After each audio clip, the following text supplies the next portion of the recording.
Graças a Deus que em Cristo Jesus sempre nos faz triunfar.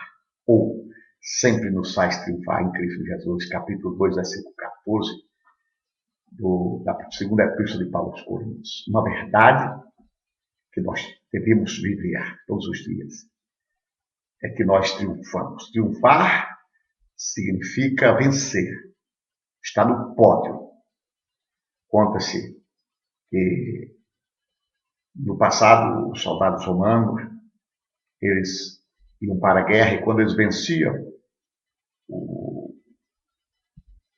exército adverso, eles traziam os cativos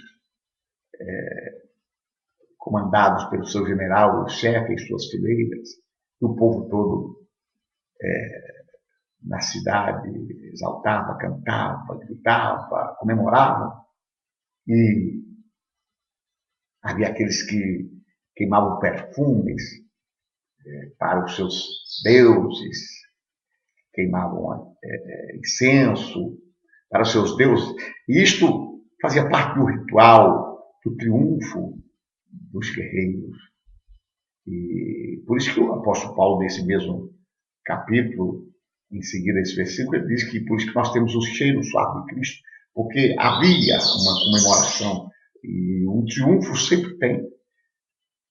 E há também, na história geral, o fato de que os romanos, nos jogos que eles faziam, as suas corridas, eles eram campeões em jogos. E eles, quando faziam uma corrida, ele colocava no início da pista, corra como homem. No final ele colocava pare.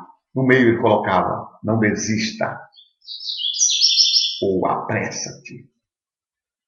Isto é uma prova de que aqueles que querem servir a Deus têm de colocar numa posição de soldado, de um atleta que corre e que não para, está sempre se esforçando, melhorando, treinando para vencer. Porque o apóstolo Paulo disse que eles faz tudo aquilo por uma coroa corruptível e nós por uma incorruptível.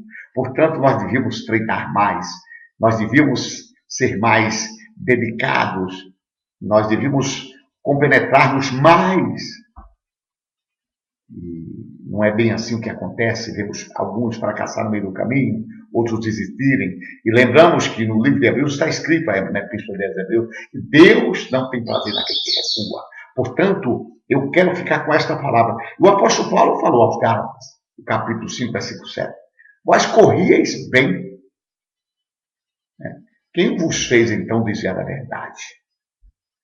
E sabe que isso aconteceu com algumas igrejas. Nós vemos nas cartas apocalípticas, Deus, então, reclamando, Laodiceia, uma das igrejas, olha, vocês, tomara fosse frio ou quente, porque és morno, estou a ponto de vomitar da minha boca.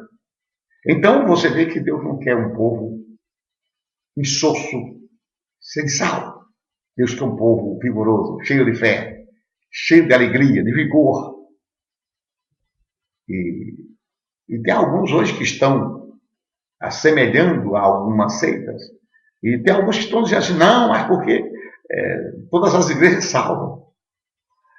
Ora, meu querido, nós sabemos que tem igreja por aí que diz que tem um purgatório e que você vai morrer várias vezes, outros que vai morrer várias vezes para aperfeiçoar. Então, você está esquecendo de uma coisa.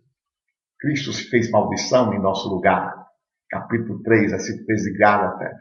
Capítulo 5, versículo 21 da segunda de Paulo aos Coríntios. Aquele que não venceu o pecado, Deus fez pecado por nós, para que nós fôssemos justiça de Deus. Está escrito, o fim da lei é Cristo, para a justiça de todo aquele que crê. Está escrito pelo apóstolo Paulo, ele se fez pecado por nós.